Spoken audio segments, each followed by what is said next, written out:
to another episode of Tea with D. This time we are talking about an experience I had at the F1 Miami Grand Prix race. I had the privilege to attend this past weekend, and it was amazing overall. Between the races, all the people out there, over 225,000 estimated, the different vendors, the installations, the different activities, so many things to do. And what better way to do this video outside in true Miami fashion with all the cars going by, the honking of the horns. If you've ever been to Miami, then you know exactly what I'm talking about. So during this past week, I had an experience with a vendor, which led me to my question of, is being a Black-owned business enough in these times? Is being a Hispanic-owned business, an Asian-owned business, a woman-owned business, things that we often see highlighted so that there is community support. But in these times, especially in this economy, is that still enough? But before we get into it, I am D, your digital business strategist, and welcome to Tea with D. Today's message is love is the highest of all virtues. All right, so let's talk about this past weekend. So if you're not familiar with Miami Grand Prix, it is a 3-day racing event by F1. So I attended Saturday and Sunday. We drove down there from Tampa to Miami on Friday, so we really didn't go to the race at all. We just got some food, went to the hotel, called it a night, and got ready for the next day. So the next day, which was day 2, this is Saturday. This is very important because you understand this is an event holding about 225,000 people, right? All 3 days, and especially day 3 is where a lot of people is going to show up. Day 1 and day 2, you know, it can vary, especially day 1. That was more so of like their practice round. Day 2, they have a lot of different events, but day 3, Sunday, is their main race. So day 2, we get there maybe around 1 or 2 o'clock, and we go sit down, see a few of the races, and then it's time to eat. Upon getting up, we go look at different options they had out there. So many options, from smash burgers to pizza, slices of pizza, whole pizza, hot dogs.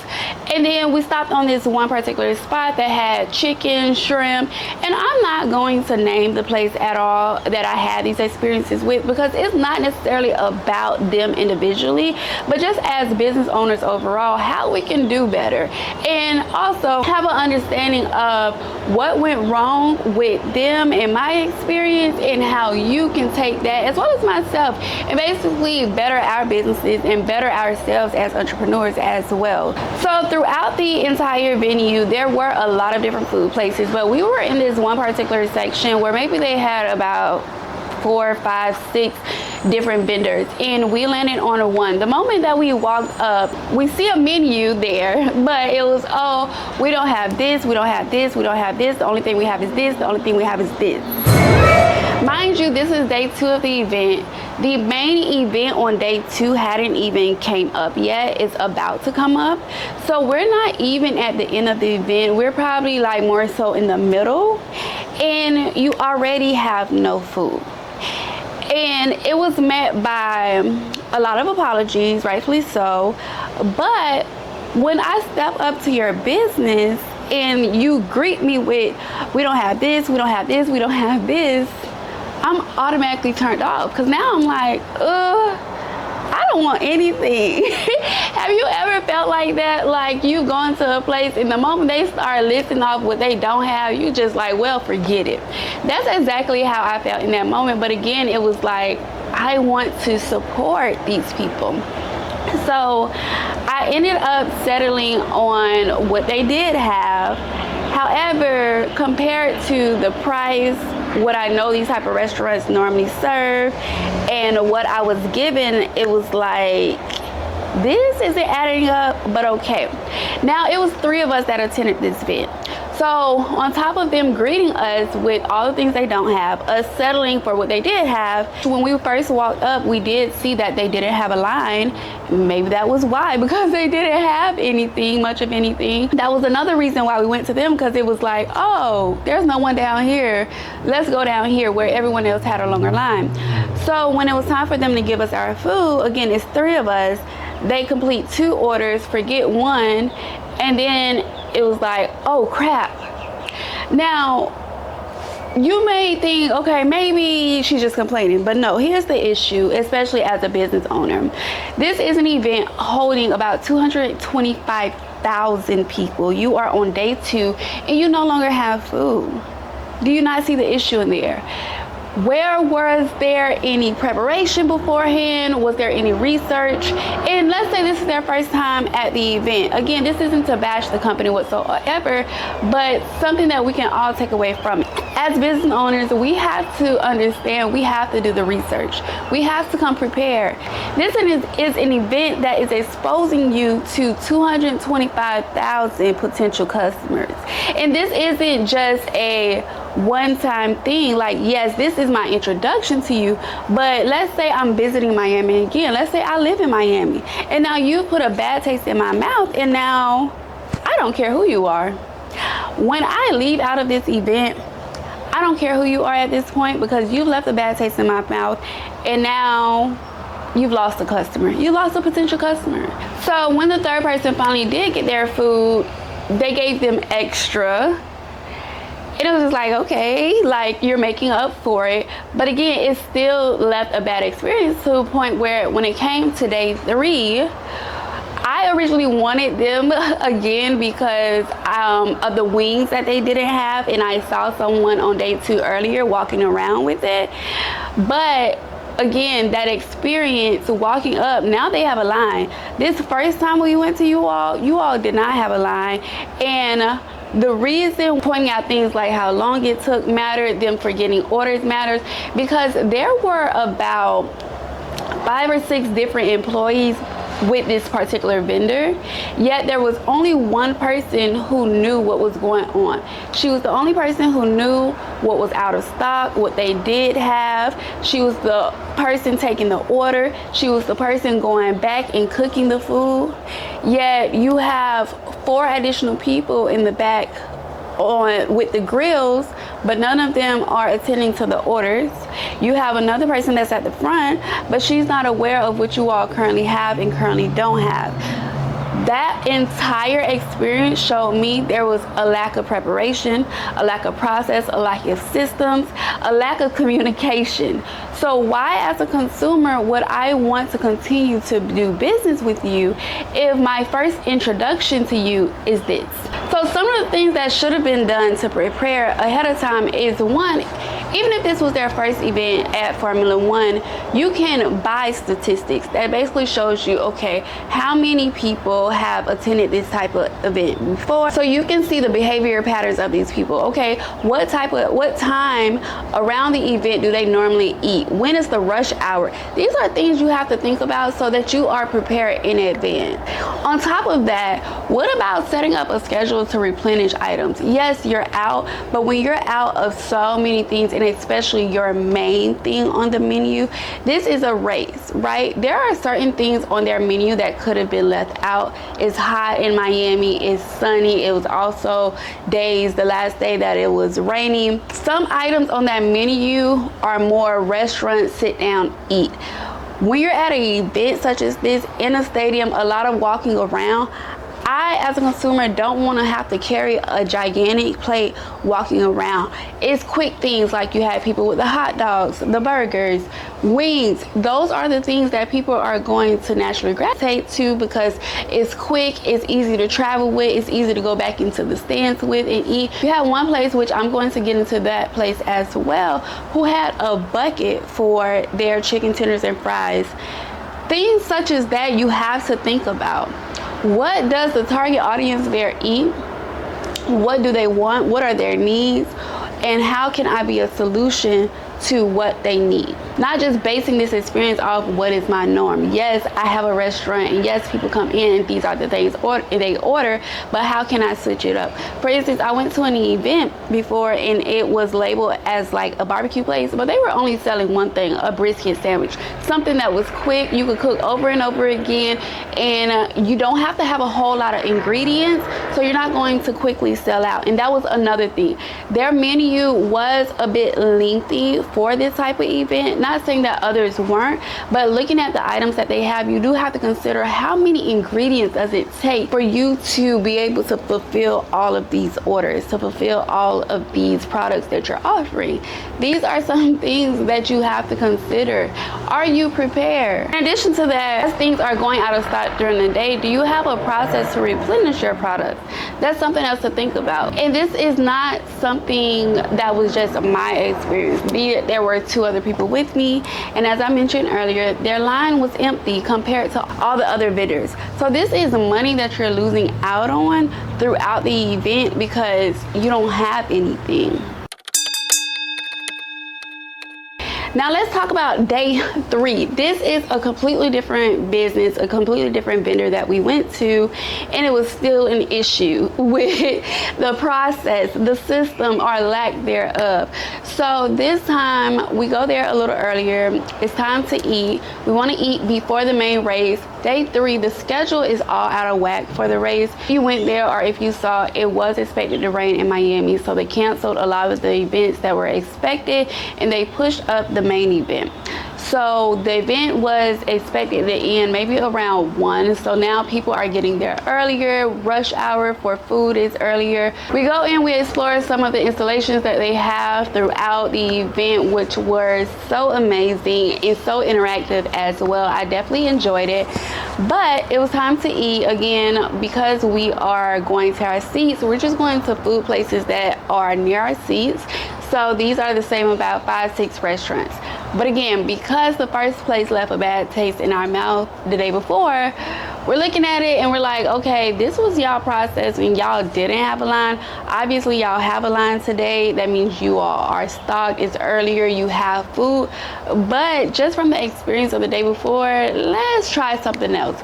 So we went to the spot that was maybe like next to it or 2 vendors down, and we go in line because as we can see, there is one long line. As we're standing there, the line is moving. There's a lady that she's taking orders, so the line is moving along, and then suddenly the line stops, and that lady, she is now calling out orders that's ready.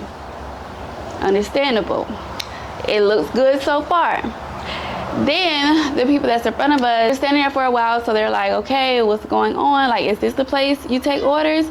Mind you, it's a bit confusion because in addition to this long line, there's people everywhere. There's lines building up, and I look to the left and it looks like there's a line over there, and I look around and now it looks like there's about 3 lines, yet there's no signage saying line here, wait here, pay here. No signage at all. But there are 3 different registers or checkpoints where 3 different people can take orders, but nobody is really giving instructions. So the next thing we know, we hear someone say, I can take next. This is now the lady, one of the 3 ladies taking orders. She's further down, so we go to her, she take our order, and then the next person come to her, she takes their order. So now again, we have a line building up. People are coming up after us, and they don't know this is not a line to pay. This is line if you already ordered. Again, no signage saying so. No one is out there directing people. It's a huge vendor spot. 3 different areas to take orders. People standing around. Everybody trying to get their food. It's starting to turn chaotic. Next thing we know, the line that we were originally in, as well as the person that was next to that line. So it was 2 lines over to the right and then 1 where we are now to the left. And that person, those 2 people are now taking orders again instead of calling out orders. Great. But now there's confusion because there's still people in the original line where it was long, so you have people just skipping each other because nobody knows what's going on. We're just going with whatever they tell us in the moment. But I feel like they should have had someone out there directing people if you're not going to have signage, if you're not going to have proper placement to say pickup is here, orders is here. It's as simple as that. But we're waiting for our order. the two women on the right hand side, they're now stopping taking orders and they're going back to the food truck. This vendor had a food truck there. They're going back to the food truck, getting the orders, and they're calling out people. But our line that had people in it that we're now waiting for our orders to be finished, we were there first, but it's like, okay, we're just waiting. And then, you know, a guy behind me asked, well, how long have you all been waiting? I'm like, 5-10 minutes, something around there. And now people are getting a bit antsy because we see all these other people who came after us, they're getting their food, and we're just like, what's going on? And on top of that, the lady who took our orders, she did not take any of our names. So that is very important as well. So she finally comes back and she has some of the orders. She goes to put up one of the orders and we're like, we didn't order that. We ordered the baskets. And so she takes it back and she repeats it like, yeah, the baskets. But then she calls like for that same basket to the person who was behind us, meaning they were about 2 orders behind us. But she calls them and gives them their food first, so we have to step in like, hey, like, this is what we ordered, you know, we were here first. I can tell she was overwhelmed, so we were definitely trying to give her grace and trying to give her patience. But again, it was a lack of process, a lack of systems, a lack of preparation. And this company, whereas the company before, they have a restaurant, so they're used to doing things based on that. This particular company, I'm not sure they have a restaurant, but I know for sure just from being able to see the food truck, they have a food truck, right? That process is different as well, because in a food truck, there's normally one line. You have one line and people normally step off to the side and wait for their order and their names to be called.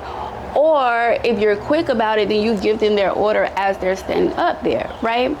But you can't do that at this event. Again, you have to keep in mind, this is an event with 225,000 estimated people, right? In that line, in that section at the time that we were there, it was at least between 50 and 100 people that were coming through all at once, because everybody is trying to eat before the main event starts, right? So it became so hectic. So going back to preparing ahead of time, having the systems in place, having the process in place. For this particular business, it would have been best to have a designated side, like I mentioned before, saying orders here, pickups here, having a person who is doing the orders that are already done, versus what they were doing was whoever took the order is the same person that gives the food. The problem with that is there's not much space for there to be 3 order lines and 3 pickup lines, which was basically what was happening. And to the point, there was a young boy was like, where's my food? That looks like my food. And they're telling him, everybody's waiting, be patient.